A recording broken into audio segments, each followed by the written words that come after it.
Hi everyone, thank you for joining us today for another fireside session by Daftarkhwan. My name is Prayal, I'm your host for today, and I head the marketing here for Daftarkhwan. We have a very exciting and special fireside today with a lady who is looking into an area that not many have thought about, and she is, in doing that, inspiring many others, and we would love to find out more about her organization. So without further ado, I'd like to introduce you to Azima Dhanjee, co-founder of ConnectHear. Hi Azeema, how are you? I'm good. How are you? Thank you so much for having me. Thank you for joining us. I know that it was all, everyone's here been talking about Glam Fest and beauty and everything. But the main reason behind today was also to find these strong, independent women that are making a big difference in the spaces they're in. So if you could tell us a little bit about ConnectHear and what it is that you're doing. ConnectHear is a social enterprise that's working for persons with disabilities in Pakistan. We're really focusing on how we can include people with hearing loss in the community, make them an equal part of our society in a sustainable way. So today, ConnectHear provides sign language interpretation services to the entire deaf community around the world through a single click on their mobile phone. So we have created a technology through which you can connect with the sign language interpreter, ask them to make a phone call for you, or ask them to talk to the doctor, interpret for the doctor.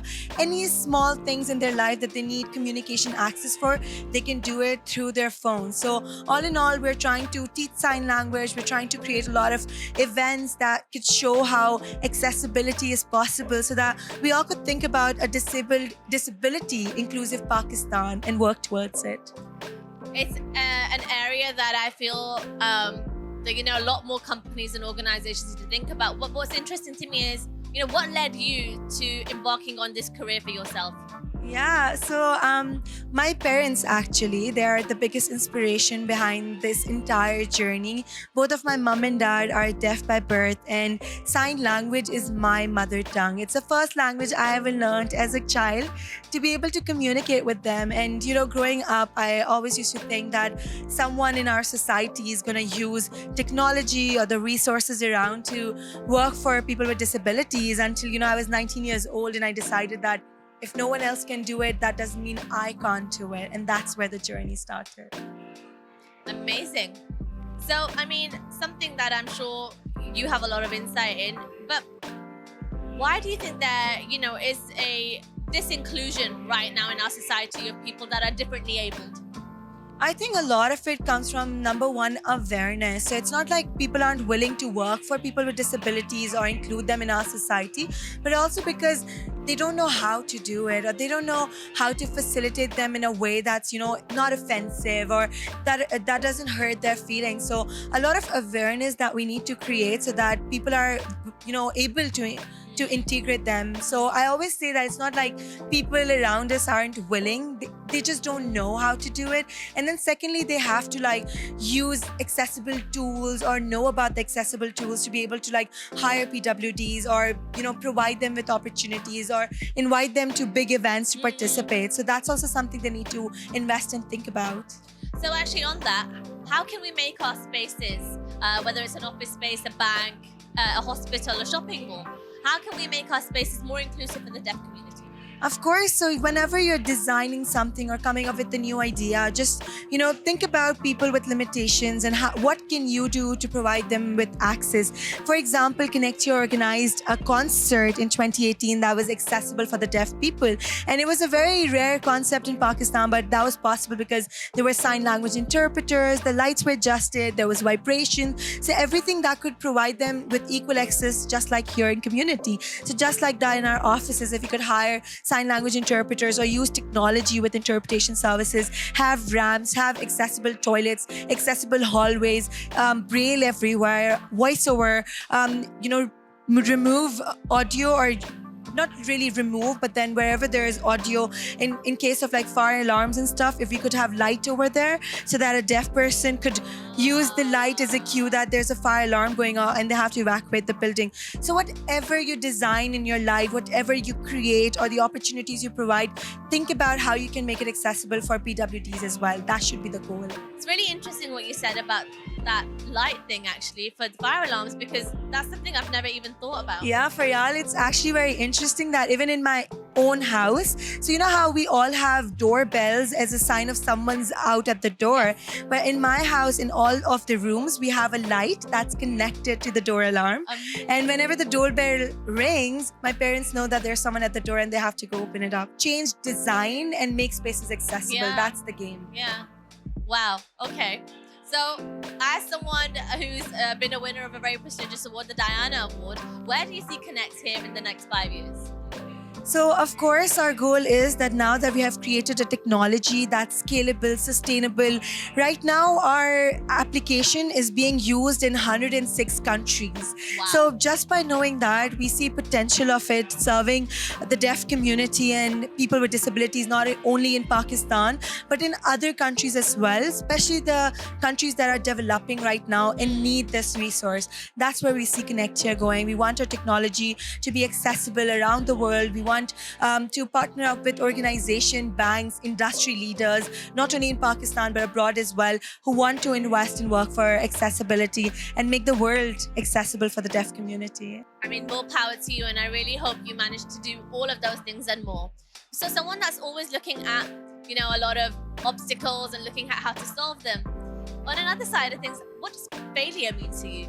Yeah, that's a very interesting question. I think I feel failure when the people I'm working for do not actually get the benefit of the work. So for example, if I come up with like a solution, or if I organize an event, but that event or that work or that interview is not accessible for the deaf community of persons with disabilities, that's where I feel that my target audience or the people I initially started working for or my parents aren't benefiting out of it. So I'm always constantly thinking that all my work in my life should be accessible, should be focused towards them. And if it's not able to do it, that's kind of failure for me. But then again, I always say, in a startup journey, your ups and downs are there. It's not always, you know, roses and everything going well. You always have difficulties, trouble, but it's all about learning from it and then coming back even stronger. And that's always my motto as well.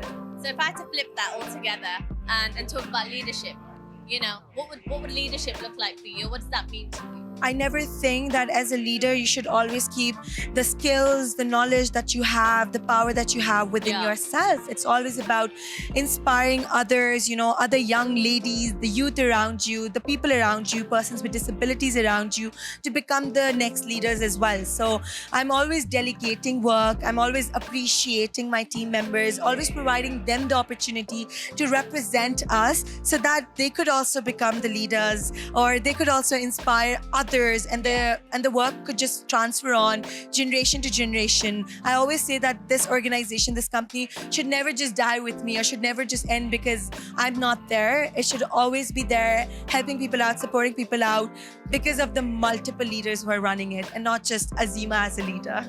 What do you think the main challenge for female leaders would be in the future? Women are getting a lot of opportunities, or there are programs being focused towards women. But I also always think that mobility is a big challenge for women out there who want to work, who want to travel for work, who want to travel to be part of amazing events or to get inspired, but they can't because they don't have transportation, or they're not allowed to, like, you know, come back home after a certain time limit or a curfew.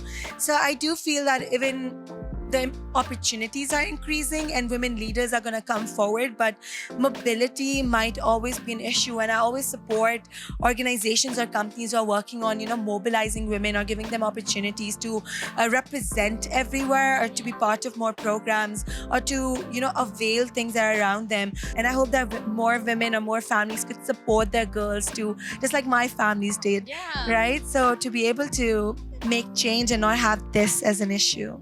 So, being on the topic of women, at least for now, what women or woman has positively impacted you in your career?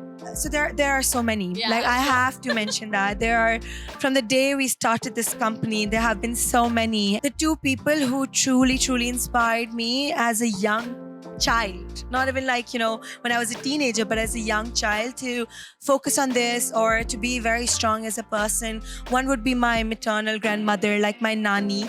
My nani raised 4 deaf daughters in a time where it wasn't appreciated. She had to travel all the way to school to be able to learn sign language because it was new for her as well, and also to like fight with people around her telling that your daughters are gonna beg and they're not gonna do anything.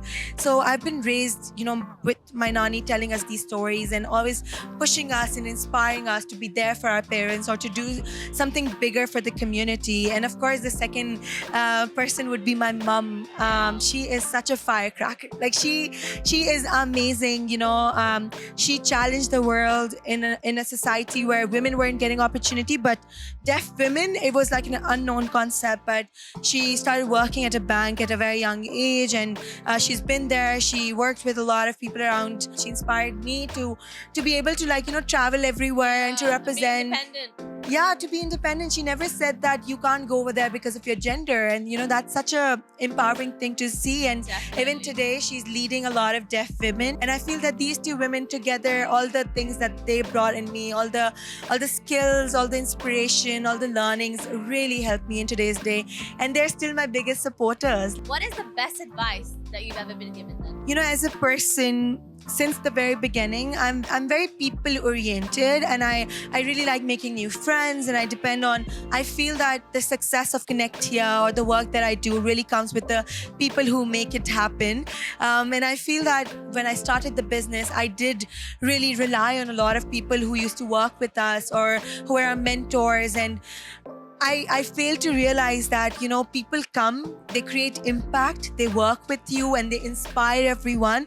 But everyone that comes in your life, they have other aspirations as well. And there would be a time where they have to leave for other commitments, and people come, people go, but the work goes on, that kind of advice. So I feel in the very beginning, it was hard for me to understand that. But then finally I came to terms with that, every person who joins our mission creates impact. No matter if they have to leave, they're still part of our bigger family, and we call it ConnectHear family. So that advice of, trusting on yourself and appreciating all the impact everyone singularly creates, you need to keep that in mind and need to appreciate it, and to be able to let go of people as well, I guess. Let go of people. That is a hard one to do sometimes. Yeah, but it comes with the responsibility. It does. So what's the message you would want to give out to young women embarking on their careers now? I would say that the best time to start something that you want to start is today. I always tell this to people. We started ConnectHear with no website. We didn't invest on an application from the get-go. We were 19 years old with only pocket monies for the month, nothing else. So we started with a Facebook page and just, WhatsApping our things to people, using the resources that the Nest Hire provided us, using the cameras over there, using the mentorship Jahara provided us and the people around her. So we didn't really invest or waited for the right time to come. We started right away, and we were prepared for all the challenges coming our way. So my best advice would be that start today on whatever you want to, whatever goal you have in your life. Use Instagram, use Facebook, use things that are there for free. Look at the customer review that you're getting, take challenges, take risk, and then just see where your path takes you. It will definitely surprise you, as it surprised me in my journey. Thank you so much for joining us today, Azeema. I really, really appreciate it, and all the work that you're doing. More power to you. Thank you so much. I loved this. Thank you. So guys, thank you so much for joining us for another series of Daftarkhwan Fireside. For more content on this, please subscribe to our YouTube channel, and also, as always, follow us on all our social media handles.